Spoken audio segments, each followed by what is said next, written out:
I want to tell you about the first time I walked through a model home. I was maybe 27, had just gotten pre-approved for the first time, and I walked into this D.R. Horton model in a suburb outside of Nashville. Quartz countertops, hardwood floors, 10-foot ceilings, crown molding everywhere. The sales rep hands me a brochure and tells me this is the Meridian plan, starts at $387,000. I remember thinking, this is it. This is the one. And then a colleague of mine who had done this before grabbed my arm in the parking lot and said, "Alex, none of that is what you're buying." I did not believe him. I should have. The model home is one of the most sophisticated sales tools in American real estate.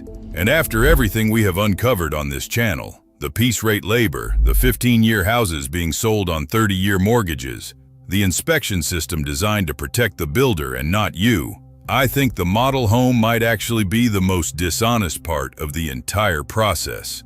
Because at least the bad lumber and the bad inspections happen in the background.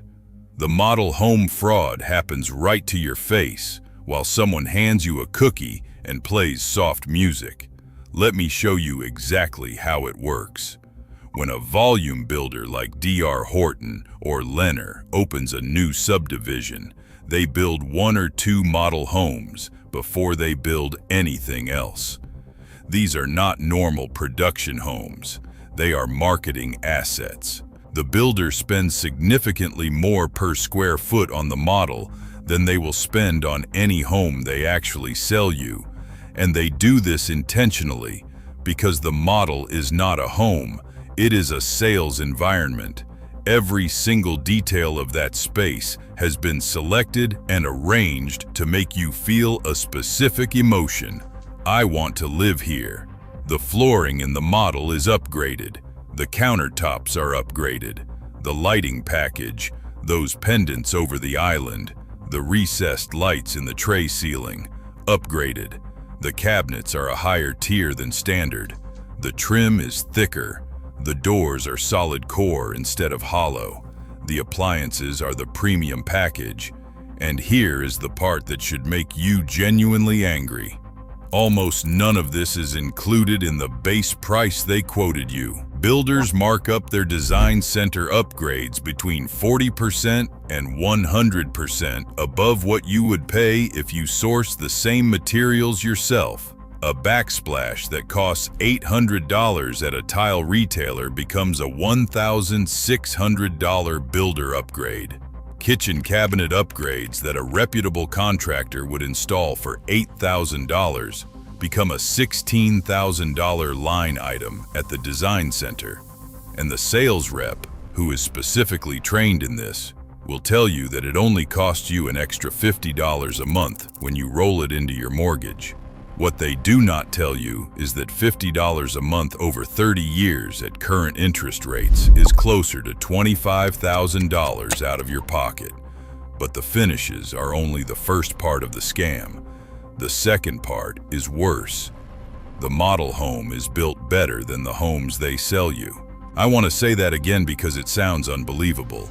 The actual construction quality of the model, the framing, the insulation, the waterproofing details, tends to be tighter than what goes into the production homes that follow it. Why? Because the model is built slowly and carefully by experienced crews who know it will be shown to hundreds or thousands of buyers over years. Every defect in the model costs the builder sales. So the model gets built right.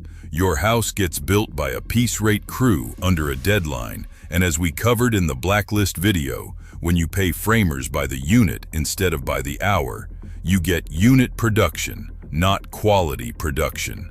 The model home is the exception. Your house is the rule. There is a third layer here that nobody talks about, what I've started calling the phantom upgrade problem. When you tour the model and fall in love with the kitchen, you are looking at a fully upgraded kitchen. When you sit down with the sales rep and they walk you through the base price, the standard kitchen looks nothing like what you saw. The island might be smaller or absent entirely. The counters are laminate, not quartz. The cabinets are a lower grade. The hardware is different. But by that point, You have already formed an emotional attachment to the upgraded version. You have already pictured your family in that kitchen. The sales rep knows this. The design center appointment that follows is built on it. A lot of you have been writing in since the mortgage gap video, asking what the actual safe play is when buying new construction, and I appreciate those comments because it shows people are paying attention. So let me give you the honest answer. The only way to protect yourself in a model home tour is to go in already knowing what the base finishes look like before you ever walk through the door. Ask the sales rep before the tour to give you the full base specification sheet, the actual materials list for what is included at the quoted price. Most builders have these. Most salespeople will not volunteer them.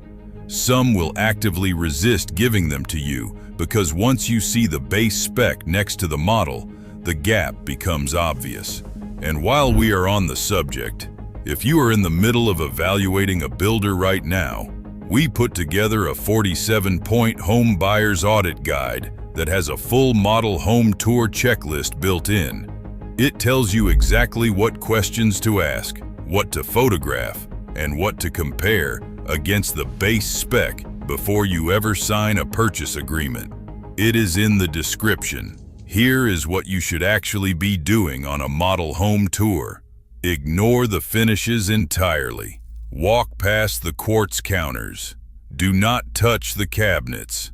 Look at the things they did not upgrade, because those are the things you will actually receive. Look at the ceiling height in the hallways, not just the great room.